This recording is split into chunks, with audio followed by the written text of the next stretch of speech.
Good afternoon. A nice bright sunny one, kind of in and out though. The clouds come and they go. That's the way life is, isn't it? So we're up to chapter 20 in The Little Prince, and he has just arrived on the planet Earth. And he's finding it very dry and not very colorful because he landed in the desert. And then he was talking from the top of a mountain, and there was an echo, and he thought it was very strange. He said that people repeat whatever anyone says to them. But on his planet, he had a flower, and she was always the first to speak. And so we continue on his earthen journey. But it happened that after walking for a long time through sand and rocks and snow, the little prince at last came to a road, and all roads lead to the abodes of people. "Good morning," he said. He was standing before a garden, all abloom with roses. "Good morning," said the roses. The little prince gazed at them. They all looked like his flower. "Who are you?" he demanded, thunderstruck. "We are roses," the roses said. And he was overcome with sadness. His flower had told him that she was the only one of her kind in all the universe. And here were 5,000 of them, all alike in one single garden. She would be very much annoyed, he said to himself, if she should see that. She would cough most dreadfully, and she would pretend that she was dying to avoid being laughed at. And I should be obliged to pretend that I was nursing her back to life. For if I did not do that to humble myself also, she would really allow herself to die. Then he went on with his reflection.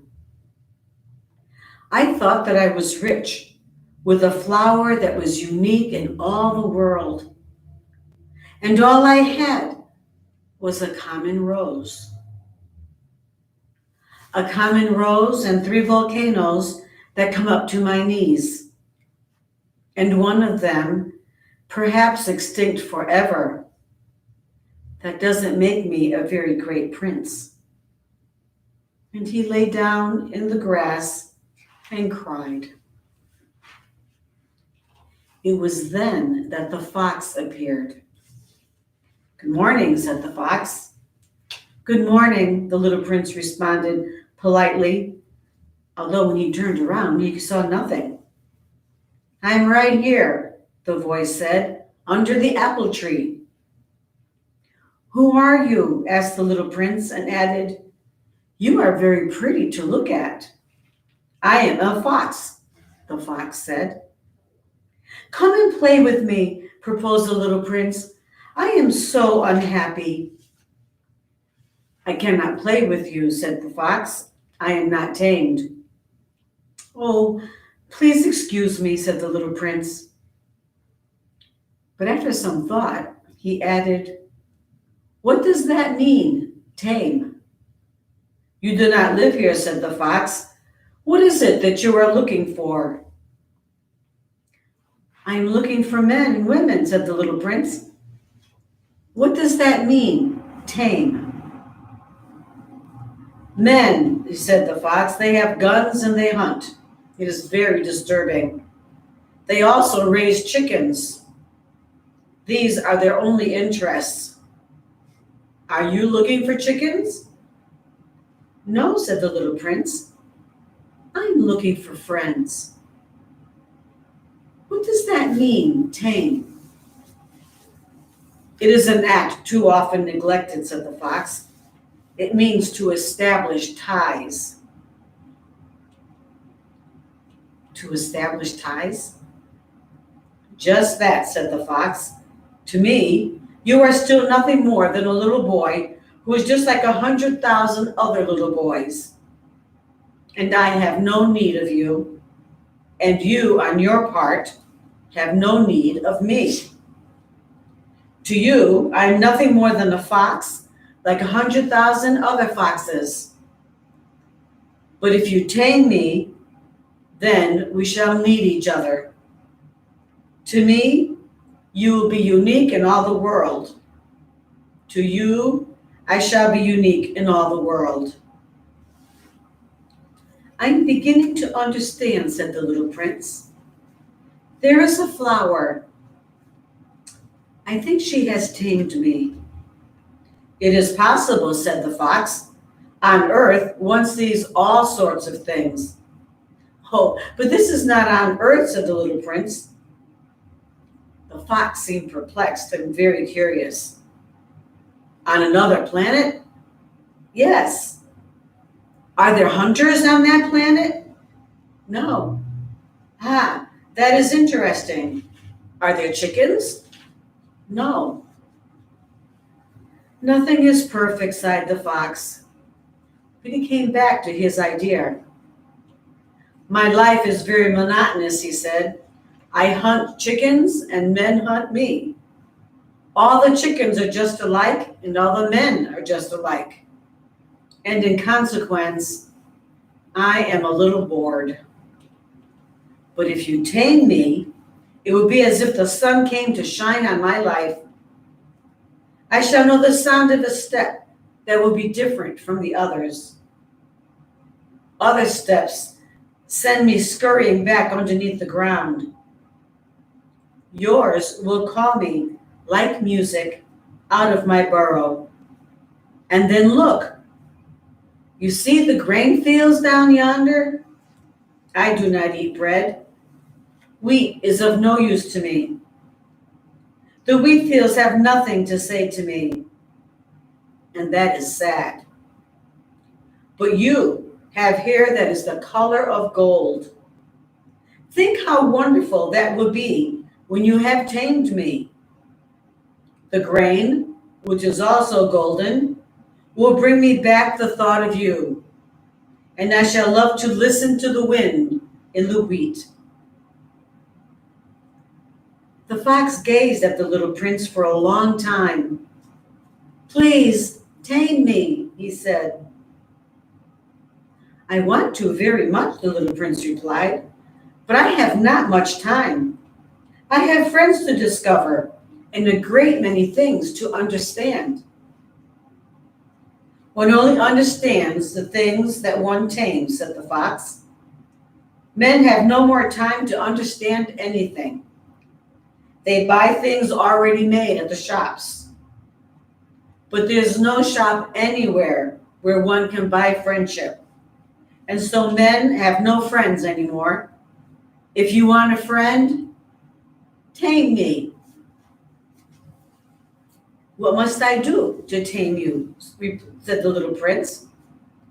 You must be very patient, replied the fox. First, you will sit down at a little distance from me, like that, in the grass. I shall look at you out of the corner of my eye, and you will say nothing. Words are the source of misunderstandings. But you will sit a little closer to me every day. The next day, the little prince came back. It would have been better to come back at the same hour, said the fox. If, for example, you come at 4 o'clock in the afternoon, then at 3 o'clock I shall begin to be happy. I shall feel happier and happier as the hour advances.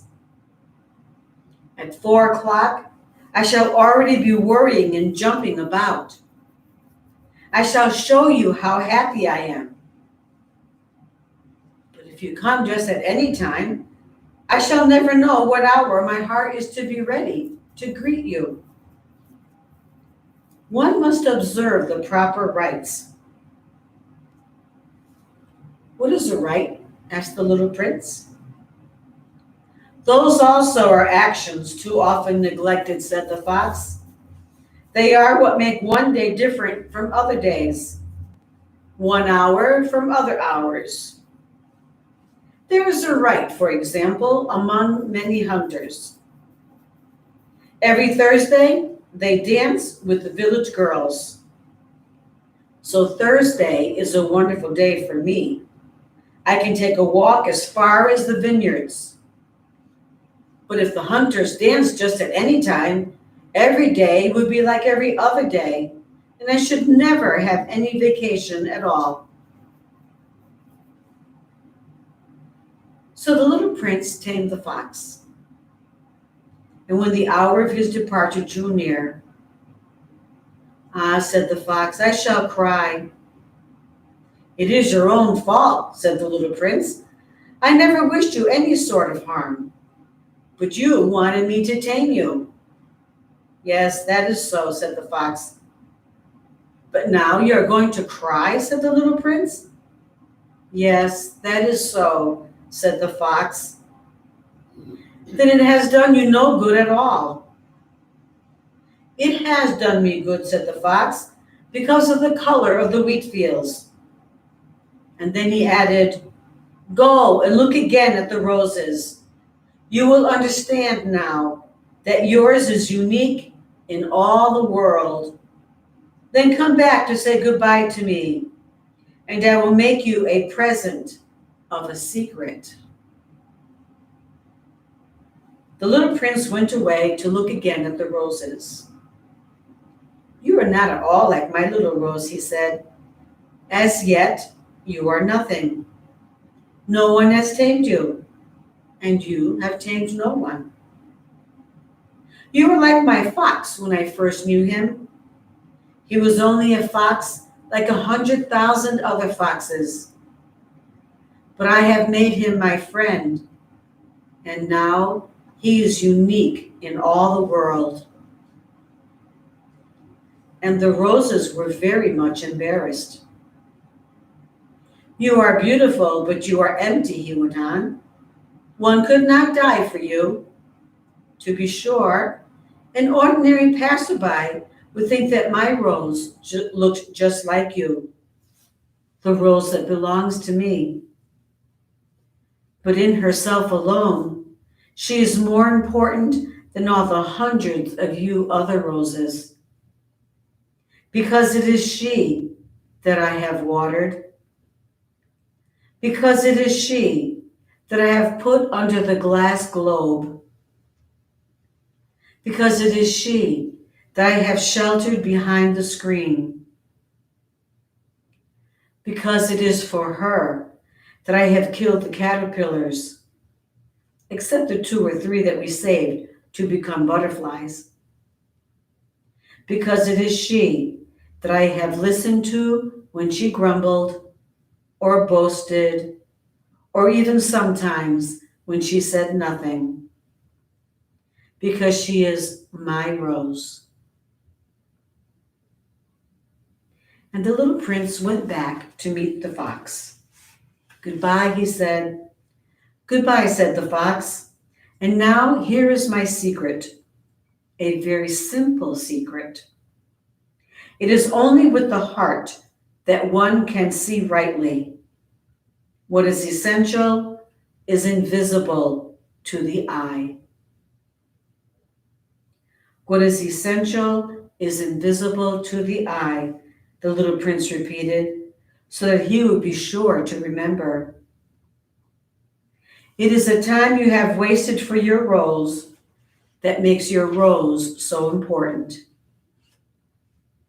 "It is the time I have wasted for my rose," said the little prince, so that he would be sure to remember. "People have forgotten this truth," said the fox, "but you must not forget it. You become responsible forever for what you have tamed. You are responsible for your rose." "I am responsible for my rose," the little prince repeated, so that he would be sure to remember. "Good morning," said the little prince. "Good morning," said the railway switchman. "What do you do here?" the little prince asked. "I sort out travelers in bundles of 1,000, said the switchman. "I send off the trains that carry them. now to the right, and now to the left. And a brilliantly lighted express train shook the switchman's cabin as it rushed by with a roar like thunder. They are in a great hurry, said the little prince. What are they looking for? Not even the locomotive engineer knows that, said the switchman. And a second, brilliantly lighted express thundered by in the opposite direction. Are they coming back already? Demanded the little prince. These are not the same ones, said the switchman. It is an exchange. Were they not satisfied where they were? Asked the little prince. No one is ever satisfied where he is, said the switchman. And they heard the roaring thunder of a third brilliantly lighted express. Are they pursuing the first travelers? Demanded the little prince. They are pursuing nothing at all, said the switchman. They are asleep in there. Or, if they are not asleep, they are yawning. Only the children are flattening their noses against the window panes. Only the children know what they are looking for, said the little prince. They waste their time over a rag doll, and it becomes important to them. And if anybody takes it away from them, they cry. They are lucky, the switchman said. Good morning, said the little prince. Good morning, said the merchant. There was a merchant who sold pills that had been invented to quench thirst. You need only swallow one pill a week, and you would feel no need for anything to drink. Why are you selling those? Asked the little prince. Because they save a tremendous amount of time, said the merchant. Computations have been made by the experts. With these pills, you save 53 minutes every week. And what do I do with those 53 minutes? Anything you like. As for me, the little prince said to himself, if I had 53 minutes to spend as I liked, I should walk at my leisure toward a spring of fresh water. It was now the 8th day since I had had my accident in the desert, and I had listened to the story of the merchant as I was drinking the last drop of my water supply. I said to the little prince, these memories of yours are very charming, but I have not yet succeeded in repairing my plane. I have nothing more to drink, and I too should be very happy if I could walk at my leisure toward a spring of fresh water. My friend the fox, the little prince said to me, my dear little man, this is no longer a matter that has anything to do with the fox. Why not?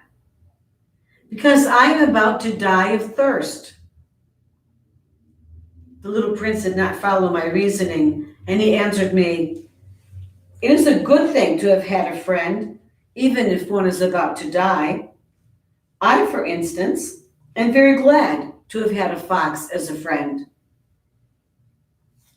He has no way of guessing the danger, I said to myself. He has never been either hungry or thirsty. A little sunshine is all he needs. But he looked at me steadily and replied to my thought.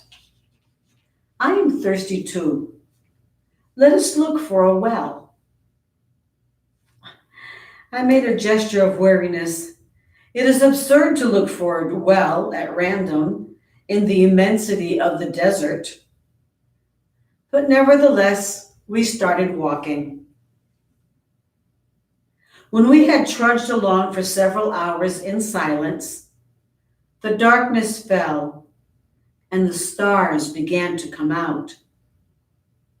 Thirst had made me a little feverish, and I looked at them as if I were in a dream. The little prince's last words came reeling back into my memory. Then you are thirsty too? I demanded. But he did not reply to my question. He merely said to me, water may also be good for the heart. I did not understand this answer, but I said nothing. I knew very well that it was impossible to cross-examine him. He was tired. He sat down. I sat down beside him, and after a little silence, he spoke again. The stars are beautiful because of a flower that cannot be seen. I replied, yes, that is so. And without saying anything more, I looked across the ridges of sand that were stretched out before us in the moonlight. The desert is beautiful, the little prince added. And that was true. I have always loved the desert. One sits down on a desert sand dune, sees nothing, hears nothing. Yet, through the silence, something throbs and gleams. What makes the desert beautiful, said the little prince, is that somewhere it hides a well. I was astonished by a sudden understanding of that mysterious radiation of the sands. When I was a little boy, I lived in an old house, and legend told us that a treasure was buried there. To be sure, no one had ever known how to find it. Perhaps no one had ever even looked for it. But it cast an enchantment over that house. My home was hiding a secret in the depths of its heart. Yes, I said to the little prince, the house, the stars, the desert, what gives them their beauty is something that is invisible. I am glad, he said, that you agree with the fox. As the little prince dropped off to sleep, I took him in my arms and set out walking once more. I felt deeply moved and stirred. It seemed to me that I was carrying a very fragile treasure. It seemed to me even that there was nothing more fragile on all of earth. In the moonlight, I looked at his pale forehead, his closed eyes, his locks of hair that resembled the wind, and I said to myself, what I see here is nothing but a shell. What is most important is invisible. As his lips opened slightly with the suspicion of a half smile, I said to myself again, what moves me so deeply about this little prince who is sleeping here is his loyalty to a little flower. The image of a rose that shines through his whole being like a flame of a lamp, even when he is asleep. And I felt him to be more fragile still. I felt the need of protecting him, as if he himself were a flame that might be extinguished by a little puff of wind. And as I walked on, I found the well at daybreak. Men, said the little prince, set out on their way in express trains, but they do not know what they're looking for. Then they rush about and get excited and turn round and round. And he added, it is not worth the trouble. The well that we had come to was not like the wells of the Sahara. The wells of the Sahara are mere holes dug in the sand. This one was like a well in the village. But there was no village here, and I thought I must be dreaming. It is strange, I said to the little prince. Everything is ready for use. The pulley, the bucket, the rope. He laughed, touched the rope, and set the pulley to working. And the pulley moaned like an old weather vane, which the wind has long since forgotten. This is our well.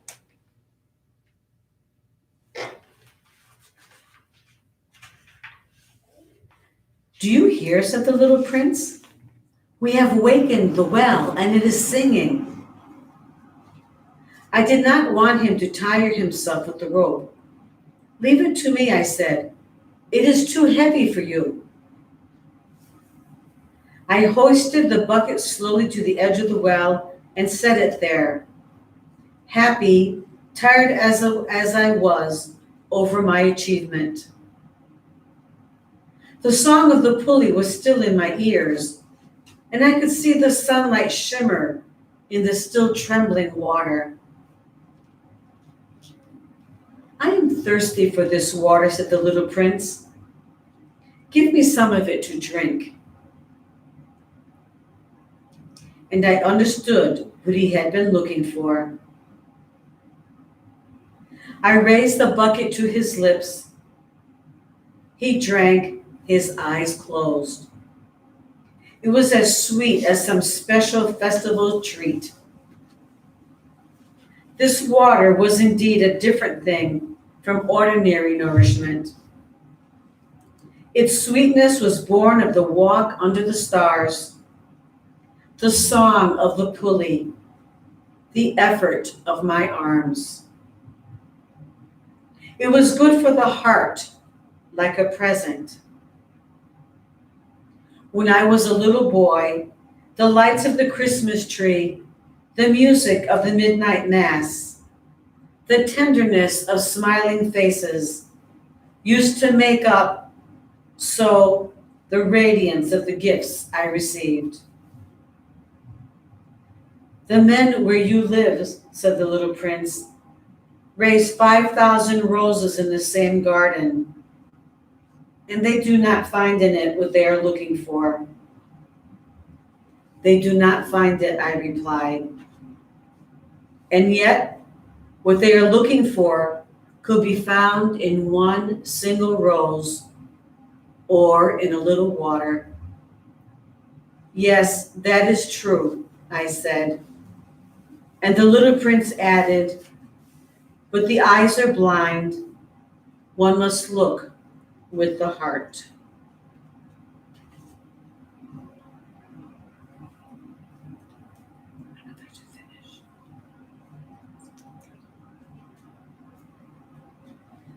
We have just a little bit left in our story. And I don't know if I think we'll just continue because we're almost done. And just enjoy listening to this story that the little prince is teaching us. I had drunk the water. I breathed easily. At sunrise, the sand is the color of honey. And that honey color was making me happy too. What brought me then this sense of grief? You must keep your promise, said the little prince softly, as he sat down beside me once more. What promise? You know, a muzzle for my sheep. I am responsible for this flower. I took my rough drafts of drawings out of my pocket. The little prince looked over them and laughed, and he said, You're baobabs. They look a little like cabbages. Oh? I had been so proud of my baobabs. You're a fox. His ears look a little like horns, and they are too long. And he laughed again. You are not fair, little prince, I said.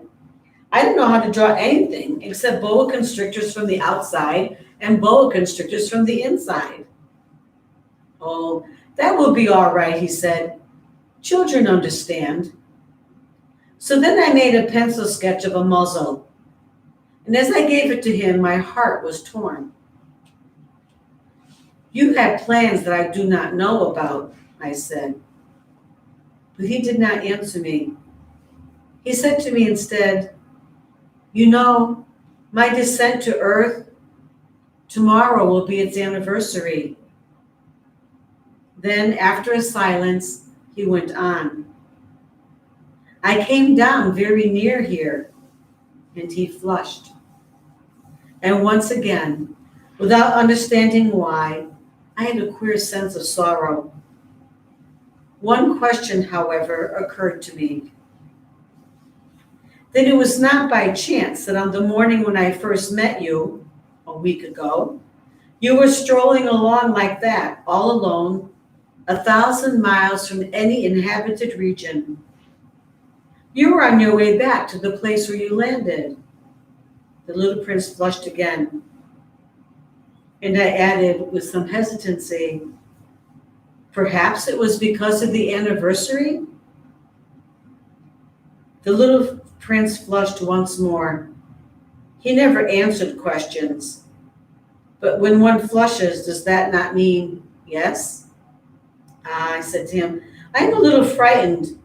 But he interrupted me. Now you must work. You must return to your engine. I will be waiting for you here. Come back tomorrow evening. But I was not reassured. I remembered the fox. One runs the risk of weeping a little if one lets himself be tamed. Beside the well, there was the ruin of an old stone wall. When I came back from my work the next evening, I saw from some distance away my little prince sitting on top of this wall with his feet dangling. And I heard him say, then you don't remember. This is not the exact spot. Another voice must have answered him, for he replied to it, yes, it is the right day, but this is not the place. I continued my walk toward the wall. At no time did I see or hear anyone. The little prince, however, replied once again, exactly. You will see where my track begins in the sand. You have nothing to do but wait for me there. I shall be there tonight. I was only 20 meters from the wall, and I still saw nothing. After a silence, the little prince spoke again. You have a good poison? You are sure that it will not make me suffer too long? I stopped in my tracks, my heart torn asunder, but still I did not understand. Now go away, said the little prince. I want to get down from the wall. I dropped my eyes then to the foot of the wall, and I leaped into the air. There before me, facing the little prince, was one of those yellow snakes that take just 30 seconds to bring your life to an end. Even as I was digging into my pocket to get out my revolver, I made a running step back. But at the noise I made, the snake let himself flow easily across the sand like the dying spray of a fountain, and in no apparent hurry disappeared with a light metallic sound among the stones. I reached the wall just in time to catch my little man in my arms. His face was white as snow. What does this mean? I demanded. Why are you talking with snakes? I had loosened the golden muffler that he always wore. I had moistened his temples and had given him some water to drink. And now I did not dare ask him any more questions. He looked at me very gravely and put his arms around my neck. I felt his heart beating like the heart of a dying bird shot with someone's rifle. I am glad that you have found out what was the matter with your engine, he said. Now you can go back home. How do you know that? I was just coming to tell him that my work had been successful, beyond anything I had dared to hope.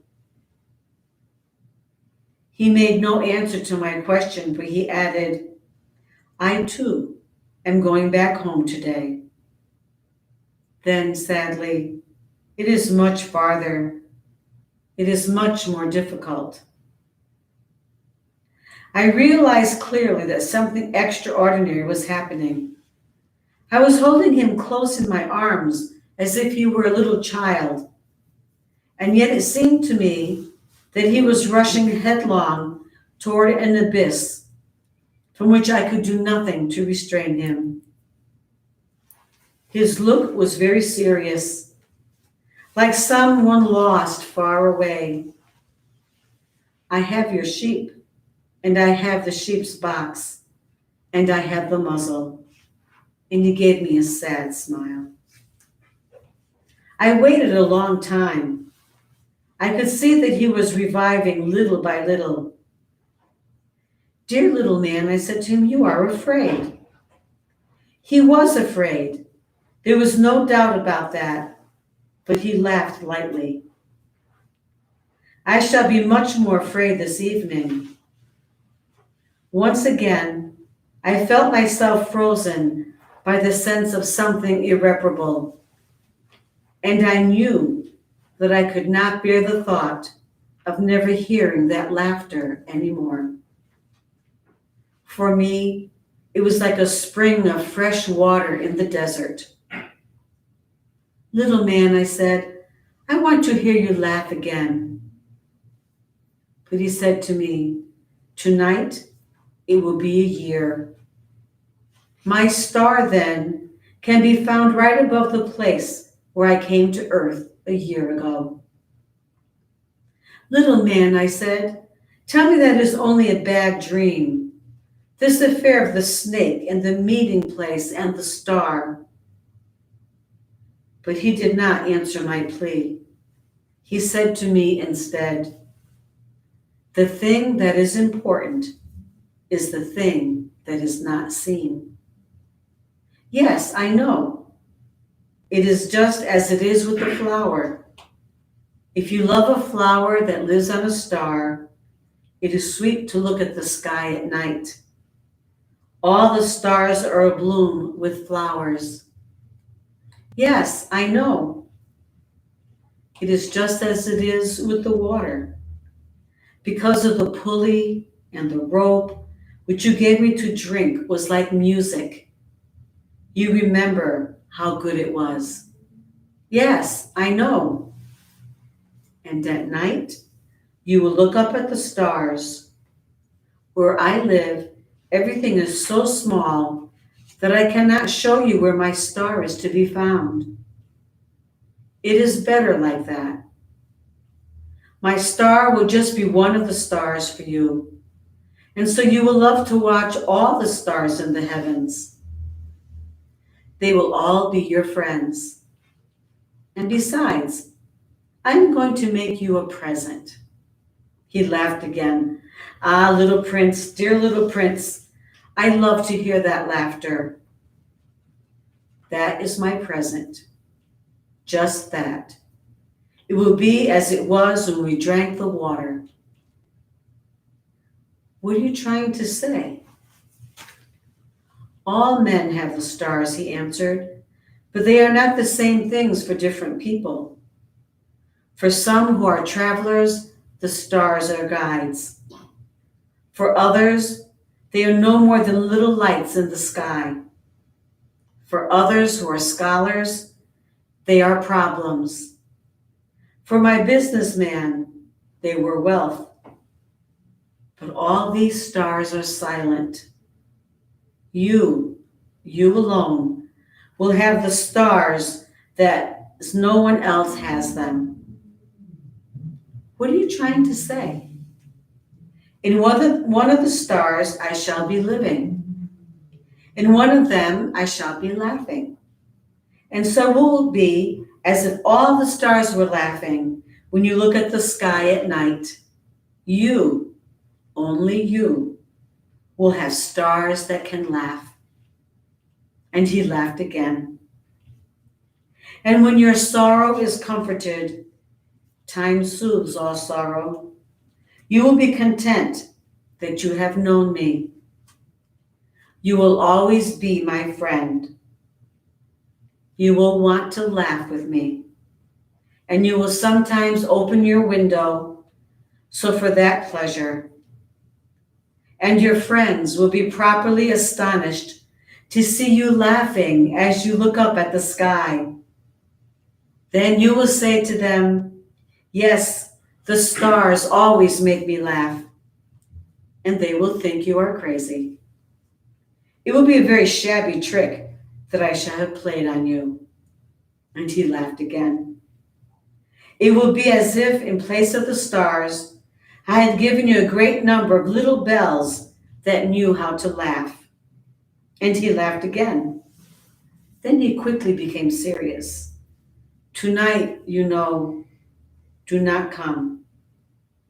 I shall not leave you, I said. I shall look as if I were suffering. I shall look a little as if I were dying. It is like that. Do not come to see that.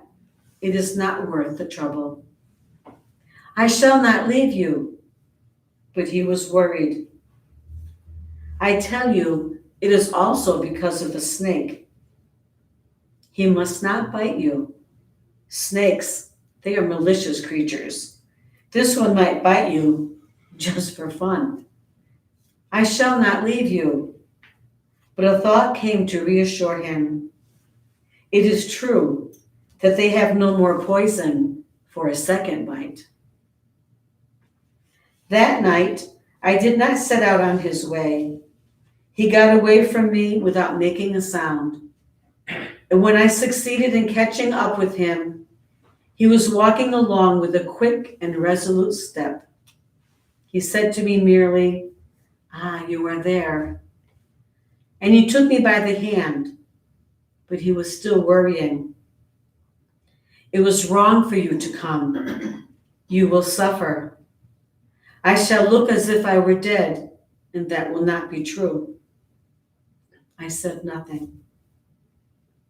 "You understand, it is too far. I cannot carry this body with me. It is too heavy." I said nothing. "But we'd be like an old abandoned shell. There is nothing sad about old shells." I said nothing.